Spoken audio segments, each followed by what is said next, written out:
Hello दोस्तों, welcome back to our channel books and विचार। कैसे हैं आप सभी लोग? आई होप सो सब बढ़िया होंगे, मज़े में होंगे।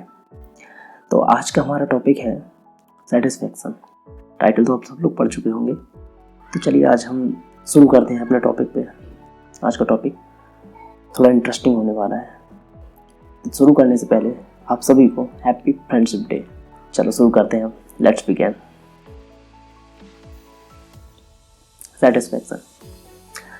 सेटिस्फैक्शन मेनली दो कॉन्टेक्स्ट में यूज होता है। फर्स्ट समझ लेते हैं, पहले समझते हैं सेटिस्फैक्शन है क्या। तो उसी के अंदर दोनों कॉन्टेक्स्ट की बात कर लेंगे। पहला कॉन्टेक्स्ट, सेटिस्फैक्शन दो तरीके से यूज हो रहा है यहाँ पे। पहला वाला तरीका समझते हैं। फर्स्ट कॉन्टेक्स्ट इज, जब हमारे सपने, जो हमने सपने देखे हैं, किसी ने डॉक्टर बनने का, किसी ने इंजीनियर बनने का, या किसी ने बिजनेसमैन बनने का, तो हमारे सपने जब पूरे हो जाते हैं और हमें उस चीज़ से संतुष्टि होती है, तो वो होता है, वो सेटिस्फैक्शन फर्स्ट कॉन्टेक्स्ट में होता है, जहाँ हमारे सपने पूरे हो रहे हैं, उसके बाद हम सेटिस्फाइड होते हैं। सेकंड कॉन्टेक्स्ट क्या है कि जब हमारे सपने तो बड़े बड़े हैं, पर किसी न किसी वजह से वो रह जाते हैं और हमें कम से कम जो हमारे पास है उतने में संतुष्ट होना पड़ता है। मतलब लोग कहते हैं ना, हम बचपन से सुनते आए हैं कि जितना दिया है उतने में सुखी रहो, उतने में खुद संतुष्ट रहो, भगवान ने जो दिया है उतना काफ़ी है, संतोष करो। ऐसी बहुत सी बातें हैं जो हमें इन चीज़ों पे संतुष्ट रहने के लिए मजबूर कर देती हैं। तो सेटिस्फैक्शन दोनों कॉन्टेक्स्ट में अलग अलग यूज़ हो रहा है, बिल्कुल। तो सेकंड कॉन्टेक्स्ट पे आज हम बात करने वाले हैं। तो आज आगे बढ़ते हैं। What is satisfaction, how does satisfaction kill your dreams. Satisfaction आपके सपनों को कैसे मारती है, इसको समझने के लिए एक एग्जांपल लेते हैं। एक स्टूडेंट का, एक स्टूडेंट है, उसने अभी अभी 12th पास की है और उसकी आर्थिक स्थिति थोड़ी अच्छी नहीं है और वो 4 भाई बहन हैं और वो सबसे बड़ा है। उसका बचपन से, मतलब बचपन से तो नहीं कह सकते, पर उसका सपना रहा है कि उसे IAS बनना है। अब IAS बनने के लिए उसको कोचिंग करनी पड़ेगी, दिल्ली जाना पड़ेगा। तो उतनी फीस जो IAS के लिए खर्चनी पड़ती है, उतनी फीस वो अरेंज नहीं कर सकता, क्योंकि वो सबसे बड़ा है और उसके छोटे भाई बहन भी, उनकी भी पढ़ाई हो रही है। तो घर वाले भी इतना अफोर्ड नहीं कर सकते। ये बात वो खुद जानता है अच्छे से, तो वो घर वालों को ये चीज़ नहीं बोलता, पर उसका सपना है कि बनना है। पर फिलहाल उसे एक नौकरी की ज़रूरत है, एक जॉब की ज़रूरत है। और मेनली आजकल गवर्नमेंट जॉब का तो बहुत ज़्यादा ही क्रेज़ है। आजकल क्या, शुरू से ही रहा है गवर्नमेंट जॉब का क्रेज़। तो वो गवर्नमेंट जॉब की तैयारी करता है। ग्रेजुएशन के साथ साथ वो अपनी गवर्नमेंट जॉब के लिए कॉम्पिटिशन की तैयारी करता है और मान लेते हैं कि ग्रेजुएशन कंप्लीट होते होते इसकी जॉब लग जाती है। ग्रेजुएशन कंप्लीट होने के बाद उसकी जॉब लग जाती है और जॉब लगने के बाद में वो कहता है, मतलब अब उसके पास पैसा होने लग गया।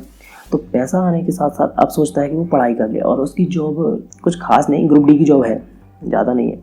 अब वो ग्रुप डी की जॉब के साथ में पढ़ाई करना शुरू करता है। 1 साल निकलता है, वो फर्स्ट अटेम्प्ट देता है। पता चलता है कि उसने कुछ भी नहीं पढ़ा ऐसा कि वो निकाल पाए। फिर वो और मेहनत करता है, अगले साल में फिर से मेहनत करता है और फिर नेक्स्ट अटेम्प्ट देता है। ऐसे ऐसे करके 3-4 अटेम्प्ट दे देता है, लेकिन वो मेंस तक पहुंचा, इंटरव्यू तक कभी नहीं पहुंच पाया। तो वो समझ लेता है कि मेरे से नहीं हो पाएगा। उसने वहाँ एक थिंकिंग बना दी कि अब मेरे से नहीं हो पाएगा और अब मैं पैसा और नहीं बर्बाद कर सकता पढ़ाई पे। तो अब वो अपने परिवार वालों के बारे में सोचता है कि उनकी स्थिति कुछ खास नहीं है, उसको घर में भी पैसा देना होता है और यहाँ अब वो चाहता है कि बस अब वो नौकरी कर लेगा। और उसके घर से प्रेशर भी आने लगता है शादी के लिए। तो अब वो शादी भी करनी है उसको, उसके बाद में जिम्मेदारियां भी बढ़ जाती हैं, घर की भी जिम्मेदारियां हैं। तो जिम्मेदारियों से वजह से वो फिर आगे सब कुछ छोड़ के उतने में संतुष्ट होता है कि चलो जो है सो है, उतने में खुश रहते हैं। तो वहाँ जो सेटिस्फैक्शन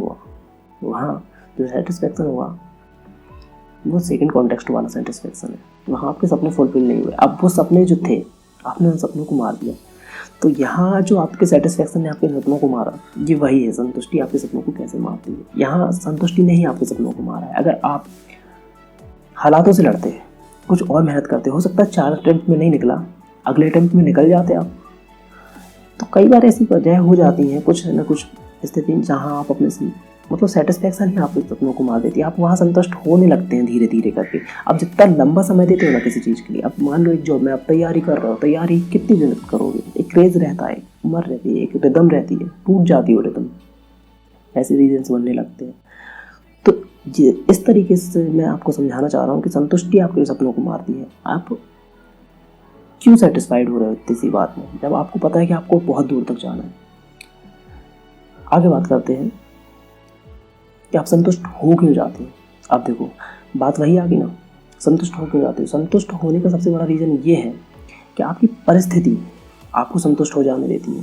फर्स्ट थिंग्स यही है कि आपकी परिस्थिति जैसी है कि आपकी बैकग्राउंड ठीक नहीं है, आप कुछ ऐसी स्थिति बन रही है कि पैसों की बहुत ज़्यादा ज़रूरत है, आप नहीं कर पा रहे हो पूरी तरीके से फुलफिलमेंट, तो वहाँ आप संतुष्ट हो जाते हो कि चलो ठीक है जो है उतने में संतुष्ट हो जाते हैं। सेकंड कॉन्टेक्स्ट क्या होता है कि आप बहुत ज़्यादा मेहनत किए, बहुत ज़्यादा मेहनत करें, अब मेहनत आपकी सफल होने वाली थी पर उससे 2 स्टेप पहले, आप उससे जस्ट 2 स्टेप पहले हार मान लिए, वहाँ आपने संतुष्ट हो लिया कि बस ठीक है बहुत कर लिया मैंने, तो अपने हिसाब से पूरी मेहनत करी थी पर नहीं हुआ, तो वहाँ आपकी संतुष्टि हो गई। तो इस तरीके से आपको संतुष्ट हो जाना नहीं, मेहनत करो, आप कर रहे हो मेहनत, स्मार्ट वर्क कर रहे हो, आप पहुँचने वाले हो। अरे जब पहुँच ही गए हो, थोड़ा सा रास्ता बच गया है तो उसको छोड़ के क्यों वापस आ रहे हो, और बढ़ो ना जब तक सक्सेस नहीं हो जाते। तो इस तरीके से संतुष्ट हो जाना मुझे नहीं लगता कि ठीक है, आपको आगे बढ़ना चाहिए। अब एक बचपन से हमने कहावत तो सुनी ही है, कौन सी कहावत है कि कैसे करूं, चलो मैं बताता हूँ। तेते पाँव पसारिए जेती लंबी सौर, अर्थात उतने ही पैर फैलाओ जितना लंबा आपके पास चादर है। अब ये कहावत हमें बचपन से सिखाई जाती है, स्कूल में भी सिखाई गई, घर वालों के द्वारा भी बताई गई कि ज़्यादातर उन 4 लोगों के द्वारा बताई गई जो कभी नज़र नहीं आते, मतलब किसी को दिखते नहीं है कि वो 4 लोग हैं कौन। अब 4 लोग क्या बोलते हैं कि अपनी लिमिट में रहो। अगर कोई एक्स्ट्रा कुछ करने की कोशिश करता है, मान लो कि कोई गरीब फैमिली से अब वो IAS की तैयारी कर रहा है, तो वो बोलेंगे अरे बड़ा उड़ रहा है। इस तरीके से मतलब समाज भी एक प्रेशर बनाता है, स्कूल भी एक प्रेशर बनाता है, हर तरीके से एक छोटा सा प्रेशर रहता है इस कहावत से कि उतने ही पैर पसारो जितनी लंबी चादर है। अरे क्यों उतने पैर क्यों पसारने हैं, हम तो पूरे पैर फैलाएंगे। हमारा एटीट्यूड ऐसा होना चाहिए कि हम तो पूरे पैर फैलाएंगे, भले हमें चादर दूसरी खरीदनी पड़ जाए, वो भी लंबी वाली, समझ रहे हो। तो इस कॉन्टेक्स्ट में हमें लंबी वाली चादर की ज़रूरत पड़ती है। हम लंबी चादर लेंगे और हम अपने पूरे पैर फैलाएंगे, हम पैर सकोड़ के सोने वाले नहीं। क्यों सोएं, हमें पता है कि हमें वो चादर कैसे खरीदनी है, हमें उस तरीकों पर इजाद करना है कि हमें वो चादर कैसे मिलेगी, जो है उसमें क्यों सेटिस्फाई हो रहा है, दूसरी चादर की व्यवस्था क्यों नहीं कर सकते, आप क्या नहीं कर सकते, सोचने वाली बात है। मैंने होता क्या है, अब ये सब चीज़ें सेटिस्फेक्शन ये हमारी पता है लिविंग एटमॉस्फेयर पे भी डिपेंड करती हैं। लिविंग एटमॉस्फेयर, चलो सो देख लेते हैं लिविंग एटमॉस्फेयर से कैसे डिपेंड करती हैं। तो फर्स्ट थिंग आती है हमारी, एक एग्जांपल है, एक बिजनेसमैन की सोसाइटी लेते हैं जहाँ सब लोग बिजनेसमैन हैं, कोई और नहीं रहता, उस सोसाइटी में सब बिजनेसमैन रहते हैं।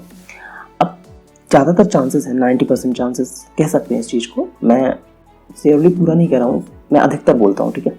अधिकतर चांसेस है कि वहाँ जितने भी बच्चे हैं उन लोगों के, वो ज़्यादातर बिजनेसमैन बनेंगे। इसका रीज़न क्या है, रीज़न सिंपल सा है, क्योंकि उनका जो बैकग्राउंड है, मतलब जिस माहौल में वो पल बढ़ रहे हैं, जो वो सीख रहे हैं, उस हिसाब से वो बिजनेस ही सीखेंगे और बिजनेसमैन ही बनना चाहेंगे। तो कुछ के तो सपने पूरे हो गए, अब उनमें से कुछ तो बच ही जाएंगे जो बिजनेसमैन बनना बिल्कुल भी नहीं चाहते। कोई फार्मर बनना चाहता है, कोई साइंटिस्ट बनना चाहता है, कोई डॉक्टर बनना चाहता है, कोई इंजीनियर बनना चाहता है, सबके अपने अपने सपने हैं।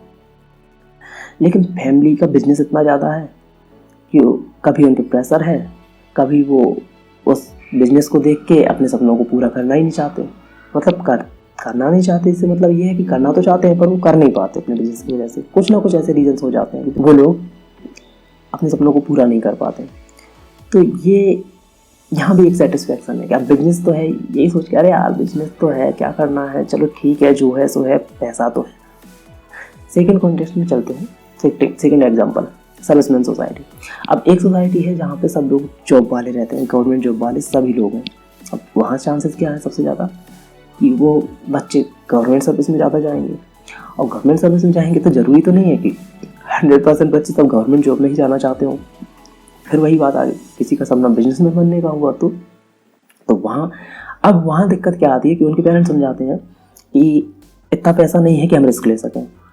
अब रिस्क लेना बड़ी बात हो जाती है, तो फिर वही बात आ जाती है कि सेटिस्फाइड हो जाओ। फिर वो पढ़ते हैं, गवर्नमेंट जॉब की तैयारी करते हैं, गवर्नमेंट जॉब लग जाती है, उनको बिजनेस तो करना है पर वो रिस्क लेने से डर रहे हैं कि अब कौन बिजनेस करे यार, गवर्नमेंट जॉब में हर महीने की सैलरी फिक्स है, चलो जॉब ही ठीक है, वहाँ सेटिस्फाइड हो गया, बिजनेसमैन नहीं बन पाए, फिर सपना अधूरा रह गया, वहाँ सेटिस्फाइड हो गया। ये सेकंड कॉन्टेक्स्ट का सेटिस्फेक्शन है। यहाँ खुशी से सेटिस्फाइड नहीं हो रहा है इंसान, उसके सपने रह जा रहे हैं, मर जा रहे हैं। चलो तीसरा एग्जाम्पल देख लेते हैं, माइग्रेंट लेबर सोसाइटी। अब प्रवासी मजदूर जो झुग्गियों में रहते हैं, देखा होगा बड़े बड़े महानगरों में, शहरों में झुग्गियों में जो लोग रहते हैं, उनका क्या हाल है? वो अपने पेरेंट्स को क्या देखते हैं? सबसे बड़ी बात क्या है, उनके पेरेंट्स में थोड़ा तो शिक्षा का अभाव रहता है, थोड़ा क्या बहुत शिक्षा का अभाव रहता है, जिस वजह से वो 5-6 भाई बहन होते हैं, तो उनकी आर्थिक स्थिति तो कमजोर ही रहने वाली, क्योंकि कमाने वाला एक और खाने वाले सब लोग। तो वो बच्चे भी देखते हैं, कुछ उनके पेरेंट्स उनको पढ़ाते हैं, स्कूल भेजते हैं, कुछ नहीं भेजते, मैं सबका नहीं बोल रहा हूँ, कुछ लोग भेजते हैं कि ये पढ़ जाएं। पर वहाँ दिक्कत क्या होती है कि वो उनको पैसों की तंगी रहती है। तो अब वो जैसे ही काम करने, मतलब 12-13 साल के हुए, कुछ ना कुछ काम करना शुरू कर देते हैं। अब जैसे ही वो काम करेंगे तो पढ़ाई से मन हटने लग जाता है। अब उनके भी कुछ सपने तो रहे हैं, तो बड़े बड़े लोगों को देखते हैं, बड़ी बड़ी गाड़ियाँ देखते हैं, तो उनके सपने तो अरे हमें भी बड़ा आदमी बनना है, बहुत कुछ करना है। पर वो ऐसा कर नहीं पाते क्योंकि उनकी शिक्षा पूरी नहीं हो पाती, किसी न किसी रीज़न की वजह से। कभी आर्थिक स्थिति, कभी वो खुद ही नहीं चाहते, कभी वो करते ही नहीं है, वो उनको उसी में मजा आने लगता है, उतने से में, और उतने से में संतुष्ट हो जाते हैं। लेकिन वो जो उनके सपने हैं, वो हमेशा बस सपनों को याद ही करते हैं, पूरा नहीं हो पाता है सपना कोई भी। तो इस तरीके से मैं समझाना चाह रहा हूँ कि इस सेटिस्फेक्शन को, ये सेटिस्फेक्शन का एक नेगेटिव पॉइंट मान सकते हैं इसको। आई होप आपको सब समझ में आया होगा कि सेटिस्फेक्शन सही भी है और सेटिस्फेक्शन गलत भी है। सही सेटिस्फेक्शन लेने के लिए आपको बहुत मेहनत करनी पड़ेगी, और गलत सेटिस्फेक्शन तो आपको कहीं भी कैसे भी मिल ही जाएगा। उसका क्या है, आपने संतुष्टि बनानी है तो कोई नहीं रोक सकता आपको। चलिए आगे बात चलते हैं, नेवर गिव अप।